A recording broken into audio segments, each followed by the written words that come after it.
Dans les profondes forêts tropicales étouffantes, recouvertes d'une triple canopée, de la province de Furuk-Tui, le silence était généralement un prédateur.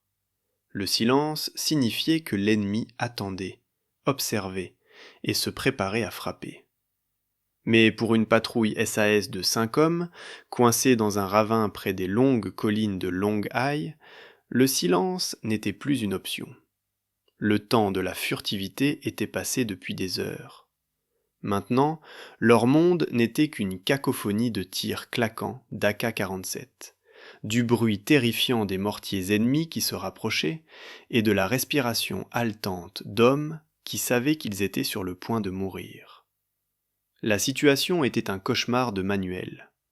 La patrouille avait rencontré une compagnie renforcée de l'armée nord-vietnamienne, ANV.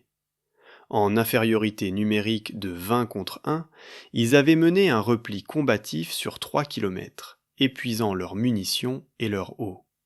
Maintenant, adossés à une falaise de calcaire à pic et avec l'ennemi manœuvrant pour les prendre de flanc, les calculs de survie étaient tombés à zéro.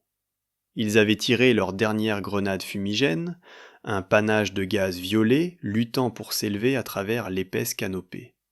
Mais en levant les yeux, le chef de patrouille ne voyait qu'un toit vert solide.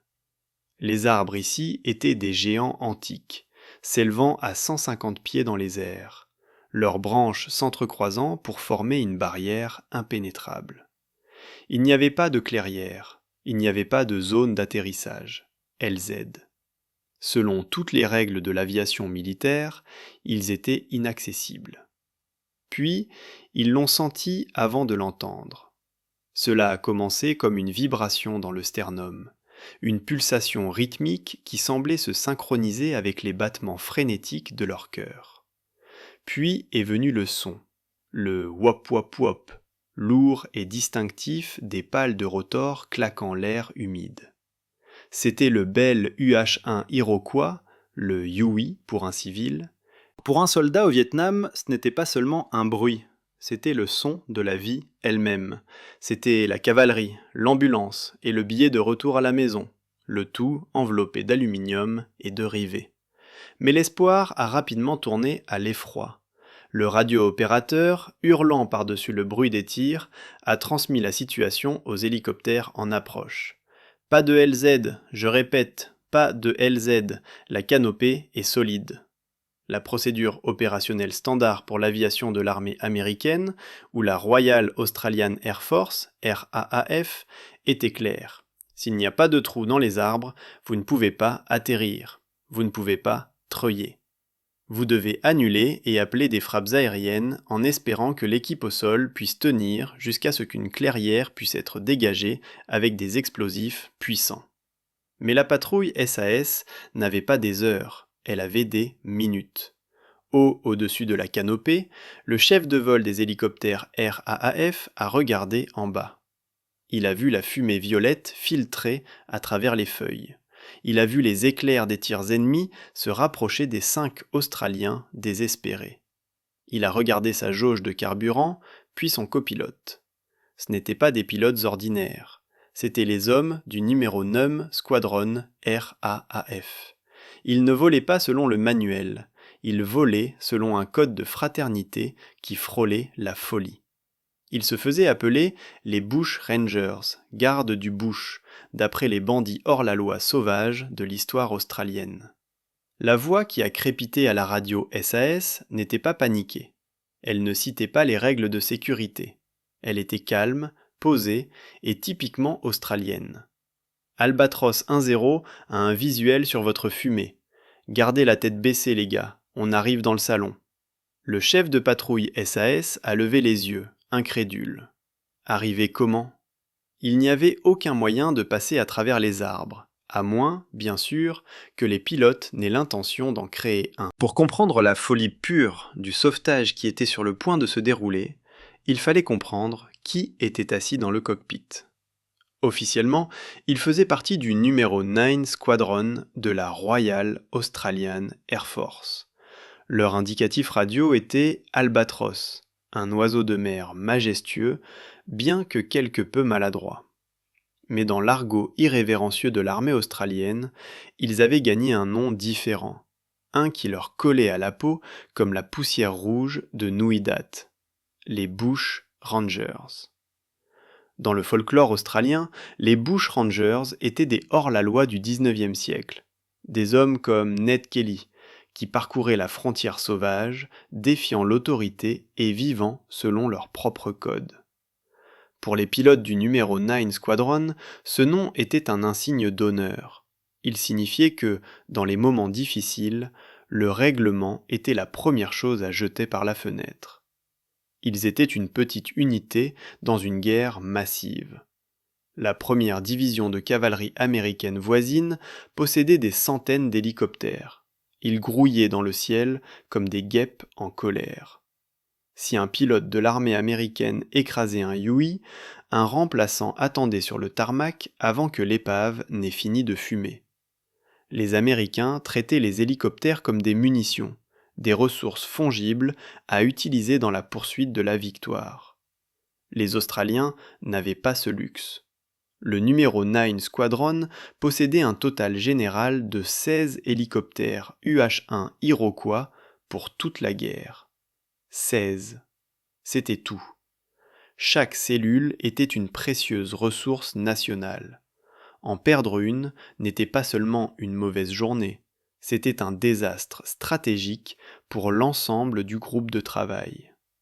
La logique dicte que lorsque vous disposez d'une ressource rare, vous la protégez. Vous ne la faites pas voler dans des canyons en cul-de-sac, vous ne la faites pas stationner au-dessus des mitrailleuses ennemies, vous n'utilisez certainement pas ces délicates pales de rotor en aluminium pour abattre des arbres à bois dur. Mais les Bush Rangers opéraient selon une logique différente. Pour eux, les 16 hélicoptères n'étaient pas des pièces de musée, c'étaient des outils. Et les 5 hommes au sol étaient de la famille. Il existait une sombre entente entre les pilotes de la RAF et les parachutistes du SAS. Ils buvaient dans les mêmes messes, jouaient au cricket sur les mêmes terrains poussiéreux et partageaient le même cynisme à l'égard de la hiérarchie. Pour le SAS, cette relation était existentielle. Ils avaient travaillé avec des pilotes américains et bien que beaucoup fussent courageux, il y avait toujours une crainte persistante concernant les règles d'engagement. Le SAS savait que si la situation devenait trop lourde, un pilote américain pourrait recevoir l'ordre d'interrompre l'extraction pour sauver l'aéronef. C'était une décision militaire froide et calculée. Avec les Bush Rangers, ce calcul n'existait pas. Un chef de patrouille SAS savait que s'il appelait un Bush Ranger, le pilote ferait voler cet hélicoptère jusqu'à ce que les rotors tombent ou que le moteur explose. Il volerait à travers des tempêtes de moussons qui clouaient les oiseaux au sol et descendrait dans des tirs qui flétrissaient les feuilles des arbres. Ainsi, tandis que le son des rotors s'intensifiait au-dessus de la patrouille piégée, les hommes au sol ne ressentaient pas seulement du soulagement, ils ressentaient une fierté tribale féroce. Ils levèrent les yeux à travers les trouées de la canopée et virent le distinctif rondel de kangourou rouge peint sur le côté du fuselage. Ce n'était pas l'armée américaine, cliniquement efficace, qui venait les chercher. C'étaient les chauffeurs de taxi fous du numéro 9 Squadron. Les Bush Rangers étaient là, et ils étaient sur le point de prouver que 16 hélicoptères suffisaient si vous les pilotiez comme si vous les aviez volés. La radio crépita à nouveau. « Albatros, ici le sol. Pas de treuil. Trop chaud. Répète, trop chaud pour le treuil. » Le chef de patrouille avait raison. Treuiller 5 hommes hors de la jungle à triple canopée exigeait que l'hélicoptère reste stationnaire à 100 pieds au-dessus des arbres pendant près de 10 minutes. Dans un échange de tirs réel, un hélicoptère stationnaire n'est pas un véhicule de sauvetage. C'est une cible de tir en forme de piñata. Les artilleurs de l'ANV en dessous auraient déchiqueté le mince ventre en aluminium du Huey avant que le premier homme ne soit à mi-chemin du câble. Le pilote du slick de tête, un flight lieutenant avec une combinaison de vol trempée de sueur et les yeux cachés derrière des lunettes d'aviateur, prit une décision qui aurait donné une crise cardiaque à un responsable de la sécurité.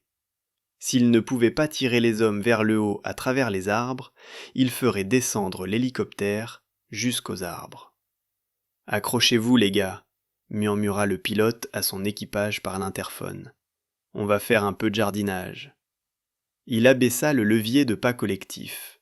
Le Yui cessa de planer et commença à sombrer comme une pierre vers le toit vert de la jungle.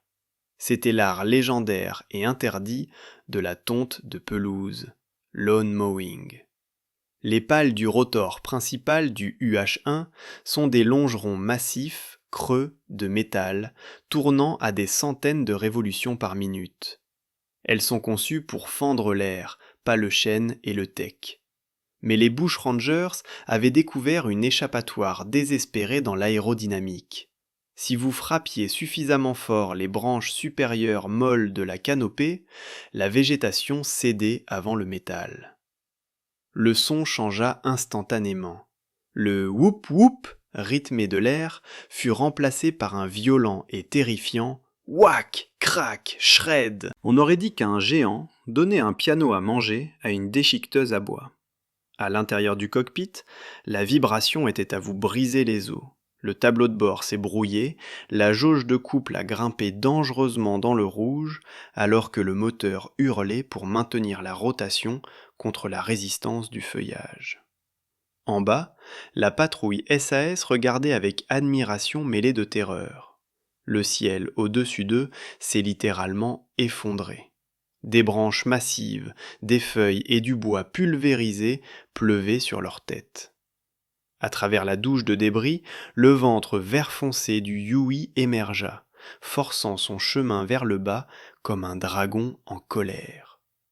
Le pilote luttait contre le manche cyclique, combattant les violentes secousses de la machine, tandis que les pales creusaient un puits vertical à travers le toit de la forêt. L'hélicoptère n'a pas atterri. Il ne pouvait pas. Les patins étaient toujours à 6 pieds du sol inégal, planant au milieu des souches brisées des arbres qu'il venait de décapiter. Le nez de l'aéronef touchait pratiquement un tronc d'arbre. Le rotor de queue était à quelques centimètres d'une falaise. « Entrez! Entrez !» hurlait le mitrailleur de porte, son M60 tirant sans arrêt dans le bush environnant pour maintenir la tête de l'ennemi baissée. Les parachutistes du SAS ont grimpé à la hâte. Ils ne sont pas montés, ils se sont jetés sur le plancher de la cabine, plongeant par-dessus les patins, à bout de souffle et couverts de sueur et de sueur. Dès que la dernière botte fut à l'intérieur, le pilote tira la puissance maximale. Le moteur gémit, les voyants d'avertissement clignotèrent, et l'oiseau cabossé s'éleva péniblement à travers le trou qu'il venait de creuser, s'élevant vers la sécurité du ciel. Partie 3. La violation du manuel. Les tactiques des bushrangers. De retour à la base aérienne de Nui Dat, l'adrénaline s'est estompée, remplacée par la sombre réalité de la maintenance. Le chef d'équipe a fait le tour de l'aéronef pour inspecter les dégâts.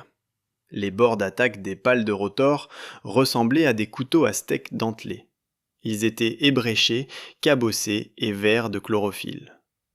Un officier d'ingénierie s'est précipité, le visage devenant violet en regardant les pales ruinées. « Qu'est-ce que vous avez fait à mon appareil ?» a-t-il hurlé au pilote. « Vous avez utilisé un hélicoptère comme une machette !» Le pilote s'est contenté d'allumer une cigarette, sa main tremblant encore légèrement à cause de l'adrénaline. Il a regardé l'ingénieur, puis les 5 parachutistes SAS s'éloignant sur le tarmac, vivants et sains et saufs. « Désolé mon pote, » a souri le pilote. « Juste un peu d'aménagement paysager. Mettez ça sur mon compte. » Le manuel de vol du Bell UH-1 Iroquois est un document épais et sans humour, écrit par des ingénieurs et des responsables de la sécurité dans des bureaux confortables. Il est rempli d'avertissements en gras, de textes rouges et de diagrammes illustrant la courbe de l'homme mort. Il interdit explicitement les manœuvres qui stressent la cellule au-delà de ses limites de conception. Il déconseille de voler dans des zones confinées, avec une sortie limitée. Il interdit strictement de voler en arrière à grande vitesse à proximité du terrain. Pour les pilotes du numéro Num Squadron, ce manuel servait un objectif très précis. Il faisait un excellent cale-porte pour le mess des officiers. Dans la topographie chaotique du Vietnam, l'ennemi ne jouait pas selon les règles de l'aérodynamique. L'ANV embusquait souvent les patrouilles SAS dans des canyons en cul-de-sac, des ravins escarpés à 3 côtés qui servaient de pièges naturels. Pour un pilote d'hélicoptère, un canyon en cul-de-sac est un cercueil. Si vous y entrez par le nez pour récupérer l'équipe, vous devez vous mettre en stationnaire, tourner à 180 degrés pour faire face à la sortie, puis accélérer. Dans un ravin étroit, il n'y a pas de place pour tourner. Vous êtes piégé, planant sans bouger, présentant votre rotor de queue aux parois rocheuses et votre cockpit aux canons ennemis. Alors, les bushrangers ont inventé une manœuvre qui défiait à la fois le manuel et le bon sens. Le recul. Backing in. C'est une sensation terrifiante de faire voler un hélicoptère en arrière dans un trou. Le pilote est effectivement aveugle. Il ne peut pas voir la zone d'atterrissage derrière lui, il ne peut pas voir les falaises de calcaire déchiquetées qui filent devant le cône de queue. Il ne peut pas voir les arbres qui tendent la main pour accrocher les patins. Il cède le contrôle total du positionnement de l'aéronef à la voix dans son casque, le membre d'équipage à l'arrière. Albatros 2, on recule, stable.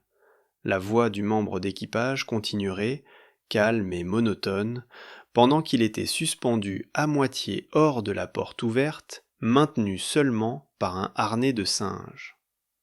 Il était les yeux du pilote. Il surveillait le rotor de queue, le talon d'Achille de l'hélicoptère, tournant à quelques centimètres des murs de granit. Recule 10, gauche 2, surveille la queue, recule 5. Le pilote manipulerait doucement le cyclique et les pédales, faisant reculer 5 tonnes de métal vibrant dans un espace à peine assez large pour une voiture familiale. C'était comme faire reculer un bus dans une ruelle sinueuse à 40 miles par heure pendant que les gens vous tiraient dessus depuis les toits. La marge d'erreur se mesurait en centimètres. Si le rotor de queue accrochait une branche ou la paroi du canyon, le délicat réducteur se briserait. L'hélicoptère tournerait violemment hors de contrôle, s'écrasant sur le sol du canyon et tuant tout le monde à bord. Pourtant, ils l'ont fait encore et encore. Au sol, les parachutistes SAS regardaient avec incrédulité. Ils voyaient le Huey apparaître à l'embouchure du canyon, ne volant pas en avant, mais volant en arrière, la queue la première, plongeant et zigzagant à travers les obstacles. Cela ressemblait à une bobine de film jouée à l'envers. La logique derrière la folie était saine. En reculant, l'hélicoptère faisait déjà face à la sortie. Au moment où les troupes montaient à bord, parfois plongeant sur le sol alors que les patins planaient momentanément sur une corniche rocheuse, le pilote n'avait pas besoin de tourner. Il poussait simplement le cyclique vers l'avant et abaissait le nez. Le Huey hurlait hors du canyon comme une drag racer, échangeant le stationnaire dangereux contre la vitesse et la sécurité en quelques secondes. À Nuydat, les responsables de la sécurité regardaient les journaux de vol et secouaient la tête. Ils soulignaient que les limites de couple avaient été dépassées, que la transmission avait été surmenée et que la manœuvre était techniquement interdite. Les bushrangers s'en moquaient. Ils savaient que dans la jungle, la sécurité était un terme relatif. Une transmission surmenée pouvait être remplacée, un cône de queue fissuré pouvait être réparé. Mais une patrouille de 5 hommes submergés par l'ANV, cela était permanent. Le manuel était écrit pour sauver la machine. Les bushrangers volaient pour sauver les hommes. Le Bell UH-1 Iroquois n'est pas un tank, ce n'est pas un véhicule de transport de troupes blindées. Dans la froide réalité de l'ingénierie, c'est une collection fragile de rivets, de plexiglas et de tôles d'aluminium si minces que l'on pourrait presque les percer avec un tournevis. Les pilotes plaisantaient en disant que la peau de l'aéronef était faite de canettes de bière recyclées. Ils n'offraient aucune protection balistique. Une cartouche standard d'AK-47 pouvait traverser un côté du fuselage, passer par la cabine et ressortir de l'autre côté sans même ralentir. Et pourtant, dans le feu de l'action, les Bushrangers ont transformé cette coquille d'œuf fragile en un bouclier. Le scénario était toujours le même, une extraction chaude. La patrouille SAS était sortie à découvert et sprintait à travers une clairière vers l'oiseau en attente. L'ennemi était juste derrière eux, tirant depuis la lisière des arbres. Lors d'un ramassage standard, l'hélicoptère atterrit parallèlement à la menace pour donner aux mitrailleurs de porte un champ de tir dégagé. Mais cela expose les troupes qui embarquent pendant qu'elles se précipitent vers la porte. Elles sont des cibles ouvertes pour chaque fusilier ennemi dans le bush. Les pilotes du numéro 9 Squadron ont développé une manœuvre qui était suicidaire dans sa générosité. Alors que les troupes sortaient à découvert, le pilote piétinait la pédale et tirait le cyclique, faisant pivoter l'hélicoptère. Il positionnait délibérément l'aéronef entre le feu ennemi et les Australiens en course. Il transformait l'hélicoptère en un mur physique. Pour apprécier le courage que cela exigeait, il faut s'asseoir dans le siège du pilote. Le pilote est assis dans une bulle de verre, ses pieds reposant sur des pédales derrière une mince feuille de plexiglas transparent, la bulle de menton. Il regarde directement les éclairs de bouche dans la ligne des arbres. Il s'offre lui-même, son équipage et sa machine comme une éponge pour le plomb ennemi, afin que 5 fantassins boueux et épuisés puissent avoir quelques secondes de couverture pour grimper à bord. Le bruit à l'intérieur du cockpit pendant ces moments était écœurant. Ce n'était pas le rugissement du moteur qui dominait, c'était le ping, whack, thud des balles frappant la cellule. Les survivants le décrivent comme le bruit de quelqu'un jetant une poignée de gravier contre un toit en tôle. Chaque impact était une catastrophe potentielle. Une balle dans le moteur signifiait un crash enflammé. Une balle dans les conduites hydrauliques signifiait une perte totale de contrôle. Une balle à travers le pare-brise signifiait un pilote mort. Pourtant, le bushranger aux commandes restait assis là, immobile comme une statue. Ses mains effectuaient des micro-ajustements au cyclique pour maintenir l'oiseau stable en stationnaire. Il ne tressaillait pas, il ne s'éloignait pas. Il tenait bon pendant que l'aéronef tremblait sous les impacts. À l'extérieur, les parachutistes SAS plongeaient derrière le cône de queue ou sous le ventre du Huey, utilisant le fuselage comme couverture. Ils pouvaient entendre les balles s'écraser contre le métal à quelques centimètres au-dessus de leur tête. Ils savaient exactement ce qui se passait. Ils savaient que l'homme dans le siège avant prenait les coups pour eux. « Chargez-les! Allez! Allez !» hurlait le membre d'équipage, tirant les parachutistes par leurs sangles. Ce n'est que lorsque le membre d'équipage frappait la cloison et criait « Dégagez !» que le pilote libérait la puissance. Il baissait le nez et virait brusquement loin du feu, l'hélicoptère gémissant sous la contrainte. De retour en altitude, l'adrénaline s'écroulait. Le pilote regardait son tableau de bord, trouvant souvent le verre brisé ou un trou de balle à travers le tapis de sol entre ses jambes. Il l'appelait le bouclier d'aluminium. C'était un bouclier fait de rien d'autre que de métal mince et de pure volonté. Mais pour les hommes qui couraient à travers ce champ, c'était le mur le plus solide du monde. Dans le manuel tactique du numéro 9 Squadron, l'hélicoptère de sauvetage ne volait jamais seul. Il faisait toujours partie d'un système d'étoiles binaires, une paire d'aéronefs dansant une valse mortelle au-dessus du champ de bataille. Le premier aéronef était le Slick, la mule de transport. Il était dépouillé d'armement lourd pour maximiser la capacité de levage destinée à transporter des troupes. Le Slick était le bouclier. Mais, planant juste au-dessus de lui, projetant une longue ombre sombre, se trouvait l'épée, le gunship des Bushrangers.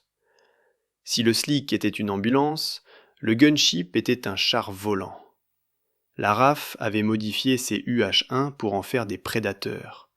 Ils y avaient boulonné de lourds racks externes portant des lance-roquettes M158 à 7 tubes et, le plus terrifiant de tous, le système de minigun M134.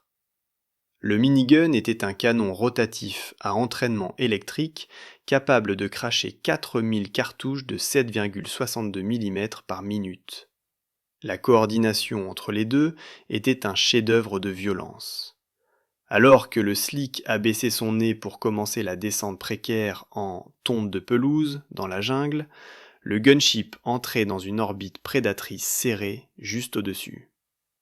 Il volait en virage incliné, le nez pointé vers l'intérieur, créant efficacement un cône de mort autour de la zone de sauvetage. Pour les parachutistes SAS blottis au sol, le bruit du gunship était distinct de tout autre bruit dans la guerre. Une mitrailleuse standard fait bang bang bang. Un minigun ne fait pas cela. Il tourne si vite que les tirs individuels fusionnent en un seul bruit terrifiant, un grondement électrique sourd, souvent décrit comme le bruit de Dieu ouvrant la fermeture éclair du ciel ou d'une toile géante que l'on déchire. Lorsque le Slick atterrissait, l'ennemi essayait souvent de se précipiter sur la zone d'atterrissage, sentant la vulnérabilité de la cible stationnaire. C'était le moment du gunship. Le pilote se lançait, libérant un torrent de balles traçantes qui ressemblait à un faisceau laser rouge solide reliant l'aéronef au sol. Le sol de la jungle se désintégrait simplement. Les arbres étaient coupés en deux, la terre était transformée en brume. L'une des expériences les plus surréalistes pour les parachutistes SAS et l'équipage du Slick lors d'une extraction chaude était la pluie de laiton, Rain of Brass. Parce que le gunship orbitait directement au-dessus du Slick pour fournir le soutien le plus proche possible, les douilles usagées de ces miniguns étaient éjectées vers le bas. Des milliers de cartouches en laiton chaude pleuvaient du ciel. À l'intérieur du Slick, le chef d'équipe entendait un tinkle tinkle tinkle métallique sur le toit du fuselage, sonnant comme une soudaine averse de grêle. C'était le débris de leur ange gardien. Pour un pilote, dans toute autre situation, entendre du métal frapper le toit est une cause de panique. Mais pour un pilote de Slick dans une LZ chaude, le son du laiton qui tombait était le bruit le plus réconfortant du monde. Cela signifiait que le grand frère là-haut tirait, et s'il tirait, rien au sol ne pouvait survivre pour riposter. Cette tactique de la double mort, Death Pair Tactique, a changé la psychologie de l'extraction. Le pilote du Slick pouvait se concentrer entièrement sur la tâche impossible de planer au milieu des arbres, ignorant le feu ennemi, car il faisait implicitement confiance au gunship. Il savait que le pilote du gunship placerait ses roquettes à moins de 10 mètres des pales de rotor si nécessaire. Le gunship créait un sanctuaire de violence. À l'intérieur du cercle de l'orbite, le bruit était assourdissant et la destruction absolue. Mais pour les hommes qui montaient à bord du Slick, c'était l'endroit le plus sûr du Vietnam. Il se tenait dans l'œil d'un ouragan fabriqué par le numéro 9 Squadron. Une fois l'extraction terminée et les hélicoptères rentrés, il y avait un protocole simple, non écrit et inébranlable qui entrait en vigueur. Sur la base de Nui Dat, loin des tirs, l'équipe SAS s'assurait de rencontrer les équipages d'Albatros, les Bush Rangers, dans le mess des officiers ou le bar des sous-officiers, le boozer. C'était la règle d'or, non négociable. Si tu m'as sauvé la vie, je paie tes boissons. C'était une dette qui ne pouvait être remboursée que par des bières australiennes chaudes et de simples mots « merci mec ». Cette camaraderie a cimenté une loyauté qui a déconcerté les alliés américains. Les Américains volaient des Slicks excellents, ils étaient souvent en poste à une base aérienne plus proche, et ils pouvaient arriver sur le terrain en 10 minutes. Les Bush Rangers, opérant depuis Nui Dat, étaient souvent à 30 minutes de vol de la zone de contact. Et pourtant, Il y avait une réponse que les commandants américains entendaient souvent, à leur grand étonnement, lorsqu'ils offraient une évacuation immédiate. Si les slicks américains étaient à 10 minutes et les bushrangers à 30, le SAS répondait souvent « Nous attendrons les bushrangers ». Attendre 20 minutes supplémentaires au milieu d'un échange de tirs nourri semblait être une folie tactique pure. La raison n'était pas l'équipement ou la vitesse, mais la certitude. Les parachutistes SAS avaient vu la mathématique en action.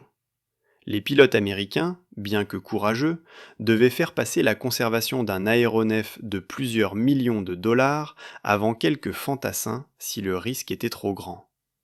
Les Australiens, en revanche, n'avaient pas ce calcul. Le contrat était le suivant. Nous allons démolir cette machine pour te sauver. Nous allons mettre les gaz, brûler le moteur et déchiqueter les rotors. L'avion est remplaçable, tu ne l'es pas. L'image de ces Huey malmenés et meurtris qui retournaient à Nouidat est devenue un symbole sacré. Ils boitaient, leurs pales de rotor déchiquetées et peintes en vert de chlorophylle et de sève des arbres. Leur fuselage était parsemé de trous de balles. Les mécaniciens comptaient couramment jusqu'à 40 impacts de balles traversant l'aluminium. Parfois, les pilotes riaient en voyant des vignes et des branches entières s'enrouler autour de l'arbre du rotor de queue. Souvenir d'une trajectoire de vol qui avait violé toutes les lois de la sécurité aérienne. Pourtant, malgré les dégâts catastrophiques, les machines avaient tenu le coup suffisamment longtemps pour rentrer à la maison. L'héritage du numéro 9 Squadron ne se trouve pas dans le nombre d'ennemis tués, mais dans le nombre d'amis sauvés.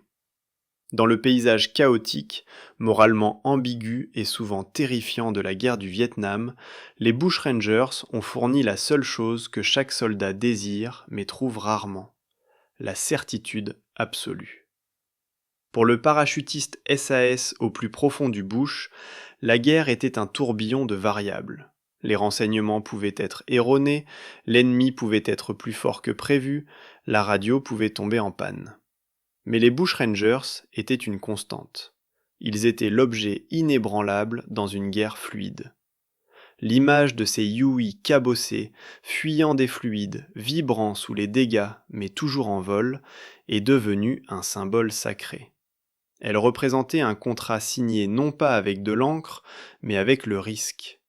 L'histoire se souvient du SAS comme des fantômes de la jungle, les tueurs silencieux qui se déplaçaient comme des esprits. Mais les fantômes connaissaient la vérité.